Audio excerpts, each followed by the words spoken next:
శ్రీ రేణుకా ఎల్లమ్మ తల్లి జ్యోతిష్యాలయం.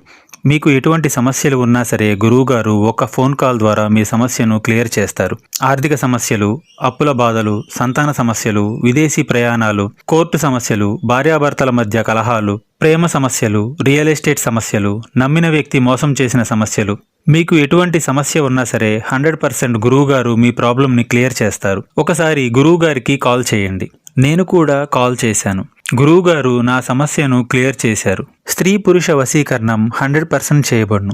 గుప్త నిధులు కూడా తీస్తారు మా గురువుగారు. ఒకసారి కాల్ చేయండి. Cell number 6300446041.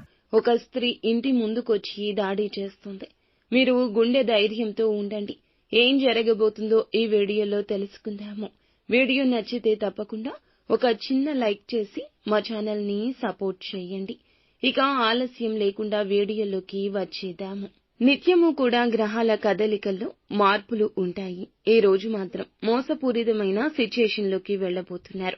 స్నేహితులు కావచ్చు, కుటుంబీకులు కావచ్చు, పనిచేసే చోట కావచ్చు, పరిచయం లేని వారు కూడా కావచ్చు. ఎవరో చెప్పారు మీరు సాయం చేస్తారు అన్నట్లు మీ వద్దకొస్తారు. మీ యొక్క దయాగుణం, ధర్మగుణం, దానగుణం తెలిసిన ఒక స్త్రీ అండి. ఎవరైనా చెబితే విని వచ్చిన ఒక స్త్రీ కూడా కావచ్చు. వారికి ఉన్న కష్టాన్ని తొలగించలేరు. వారిని కష్టం నుండి దాటే ప్రయత్నం అస్సలు చేయొద్దు. ఈ స్త్రీకి తెలుసు మీరు ఇంకా నష్టపోతారని ముందే తెలుసు. అయినా వస్తారు. వారి స్వార్థం కోసం వస్తారు. వారి కుటుంబం కోసం వస్తారు.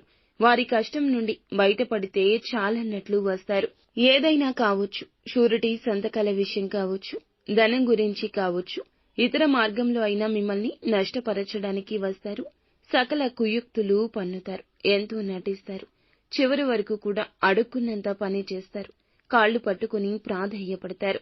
కాళ్లు పట్టుకుని లాగేసే తత్వం వారిది. కావున నమ్మవద్దు. మీ యొక్క బలం, బలహీనత అన్నీ తెలుసుకుని వస్తారు.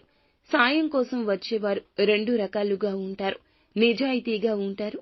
కొంతమంది మిమ్మల్ని నష్టపరచడానికి వస్తారు. ఈ రోజుల్లో నిజాయితీ చాలా తక్కువ. మనల్ని ఎలా అయినా నష్టపరిచి, మభ్యపెట్టి, మాయ చేసి, మన వద్ద ఉంది కావాల్సింది గుంజుకుని వెళ్లిపోయే తంతే ఎక్కువ. అటువంటి స్త్రీని ఈ రోజు వస్తుంది. విషయం మీ చెయ్యి జారిపోయింది అనుకుంటే మీ కన్న తల్లి కానీ, లేకపోతే భాగస్వామి కానీ, సోదరి యొక్క సహాయం తీసుకోండి. సొంత నిర్ణయం తీసుకుంటే ఇక మిమ్మల్ని ఎవ్వరూ కాపాడలేరు. భగవంతుడే ఈ రోజుల్లో ఈ చిన్న అవకాశం వారి రూపంలో ఇస్తున్నాడు. కావున అవకాశం ఈ రోజు ఉపయోగించుకోండి. కంటికి మంచి చెడు రెండు దారులు కనిపిస్తూనే ఉంటాయి. ఏ దారి ఎంచుకుంటామో ఆ ప్రతిఫలితాన్ని మనం పొందుకుంటాము. కావున మీరు ఈ యొక్క ఇబ్బందులో కూరుకుపోయి కుటుంబ సభ్యులను కూడా ఇబ్బంది పెట్టొద్దు. తత్ఫలితంగా వారితో మీకు వాగ్వివాదం కూడా జరగొచ్చు. ఇలా ఆ యొక్క స్త్రీ మీ యొక్క జీవితాన్ని అల్లకల్లోలం చేస్తోంది. కావున ఈ రోజు ఒక్కసారి ఆగి ఆలోచించండి. తటపటాయిస్తూ ఉంటే తప్పుడు అడుగులు పడిపోతాయి. తస్మాత్ జాగ్రత్త. ఈ రోజు ఎవరి మాటలను వినవద్దు. ముఖ్యంగా మీకు బాగా తెలిసిన పరిచయస్కురాలైన ఈ యొక్క స్త్రీ మాటలు నమ్మొద్దు. అలాగే వచ్చే అవకాశం గురించి కానీ, వచ్చిన అవకాశం గురించి కానీ, మీ యొక్క విషయాలు కానీ ఈ రోజున యాదాలాపంగా కూడా ఎవ్వరితో చెప్పొద్దు. హాని కలుగుతోంది. నిత్యం శివారాధన చేసుకోండి. అంతా మంచి జరుగుతుంది.